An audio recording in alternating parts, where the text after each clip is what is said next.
ఇది చేయడం వల్ల భక్తితో పాటు ఆనాటి చరిత్రను కూడా మనం తెలుసుకోవచ్చు.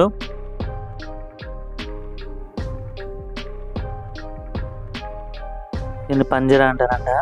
ఈ పక్కన ఆలయ నమూనా ఉంది కదా, దీన్ని పంజర అని చెప్పి అంటారన్నమాట.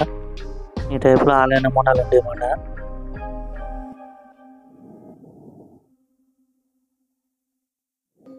విష్ణుమూర్తి విగ్రహం పురాతనమైనది, చాలా బాగుంది.